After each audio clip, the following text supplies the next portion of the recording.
নমস্কার বন্ধুরা, কেমন আছেন সবাই? আমি ভালো আছি, আশা করি আপনারাও ভালো আছেন। আজকে আবার একটা নতুন ভিডিও নিয়ে চলে এসেছি পাঁচফোড়নে।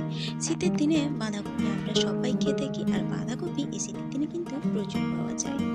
তো একরকম তরকারি খেতে খেতে বিরক্ত লাগে যখন বাঁধাকপি, তখন কিন্তু বন্ধুরা এইরকম পকোড়া করলে কিন্তু অসম্ভব সুন্দর লাগে, ঝটপট হয়ে যায়। আর সন্ধ্যের সময় এইরকম পকোড়ার সঙ্গে যদি চা থাকে তাহলে তো কথাই হবে না।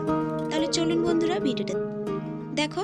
এখানে একটা বাঁধাকপি নিয়ে নিয়েছি, আর বাঁধাকপিটাকে আমি কেটে নেব।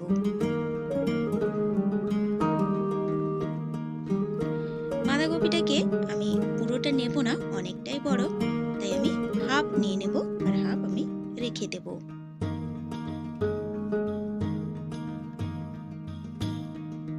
এবারে বাঁধাকপিটাকে আমি আরো ছোট করে সরু সরু করে আমি একদম ঝিরিঝিরি করে কিন্তু কেটে নেব। যত ঝিরিঝিরি করবেন ততই কিন্তু পরে আপনার সুবিধে হবে যখন বাঁধাকপিটাকে হাতে মাখাবেন। দেখো, একদম এইরকম ঝিরিঝিরি করে নিতে হবে। ঠিক একইভাবে পুরো বাঁধাকপিটা আমি কেটে নেব।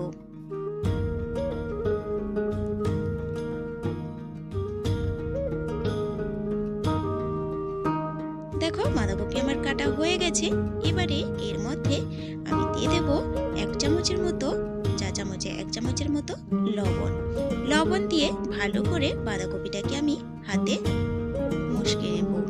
হাতে মেখে নিলে কিন্তু এইভাবে, তাহলে বাঁধাকপিতে যে জলটা থাকে সেটা কিন্তু বেরিয়ে যাবে।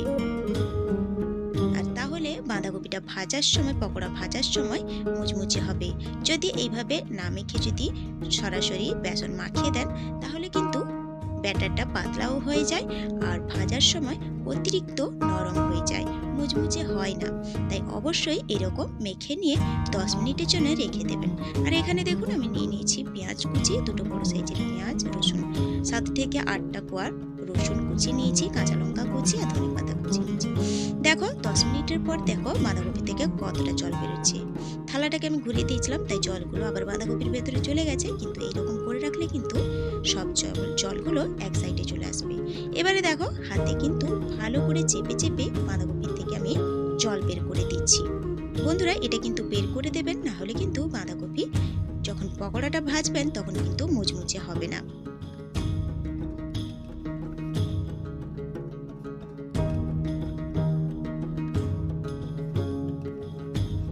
দেখুন বন্ধুরা, কতটা জল বেরিয়েছে।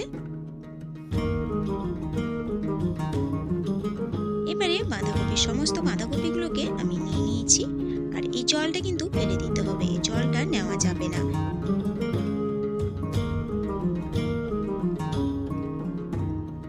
এবারে আমি এর মধ্যে মিশিয়ে নেব যা কেটে রেখেছিলাম সমস্ত কিছু। দেখো, পেঁয়াজ, কাঁচা লঙ্কা, ধনেপাতা আর রসুন কুচি আমি দিয়ে দিলাম এর মধ্যে। এবারে এর মধ্যে আমি কিছু গুঁড়ো মশলা অ্যাড করব। নিয়ে নেব এখানে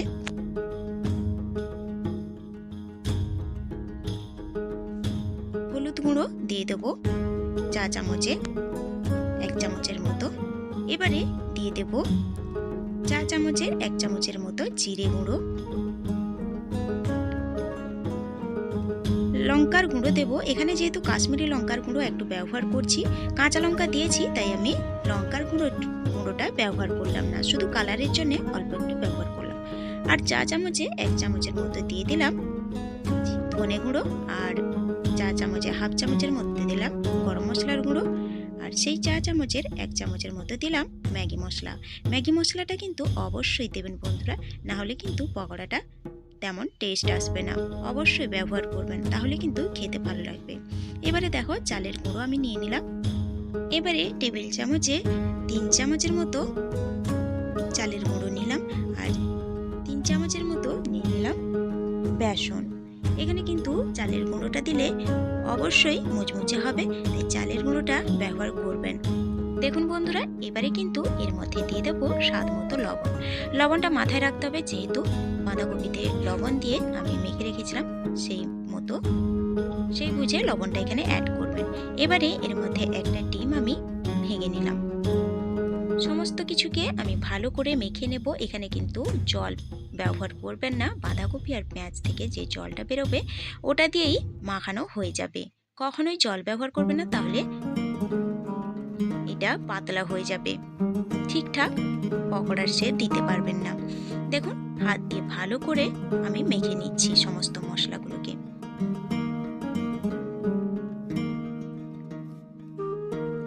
দেখুন বন্ধুরা, মাখতে মাখতে কিন্তু একদম নরম হয়ে গেছে। মাখানো কমপ্লিট। এবারে চলে যাব গ্যাসের কাছে। দেখো, গ্যাসে একটা প্যান বসিয়ে দিয়েছি আর অলরেডি তেলও দিয়ে দিয়েছি। তেলটা গরম হয়ে গেছে। এবারে পকোড়াগুলোকে একটু শেপ দিয়ে আমি তেলের মধ্যে দিয়ে দেব। এখানে গ্যাসটাকে হাইতে রাখবেন না, তেলটাকে গরম করে নিয়ে হাই টু মিডিয়ামে আঁচটাকে রাখবেন। আর বন্ধুরা, পকোড়াগুলো ভাজতে কিন্তু 5 থেকে 7 মিনিটের মতো লাগে। এর বেশি কিন্তু ভাজলে কালো হয়ে যায় বা তেতো লাগে খারাপ খেতে, তাই এর বেশি কিন্তু ভাজা যাবে না। উল্টে পাল্টে ভালো করে আমি ভেজে নেব।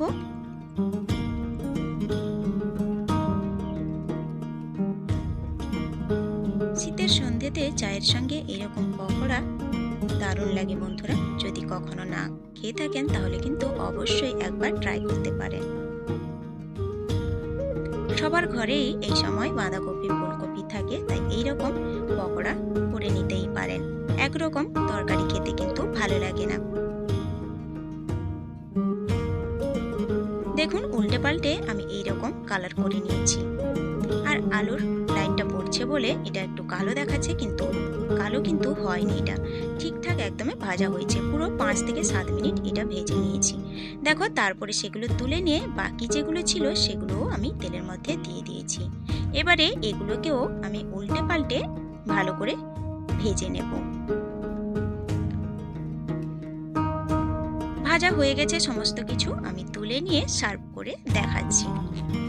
দেখুন বন্ধুরা, কতটা ফ্রেশ দেখাচ্ছে। এখন আমি পুরো একদম লাইটের থেকে বাইরে নিয়ে এসেছি, যেহেতু গ্যাসটা আমার ভেতরে থাকে। তো বন্ধুরা, কেমন লাগলো আজকের ভিডিওটা অবশ্যই কমেন্ট করে জানাবেন। ভালো লাগলে লাইক। আর এই ভিডিওটা যদি কোনো নতুন বন্ধু দেখে থাকেন তাহলে অবশ্যই আমার চ্যানেলটিকে সাবস্ক্রাইব করে পাশে থাকা বেল আইকনটি প্রেস করে অল নোটিফিকেশন করে দেবেন। তাহলে সবার আগে ভিডিও আপনার কাছে পৌঁছে যাবে। নতুন বন্ধুদের সঙ্গে পুরাতন বন্ধুদেরও অনেক অনেক ধন্যবাদ আমার পাশে থাকার জন্য। Thanks for watching my video.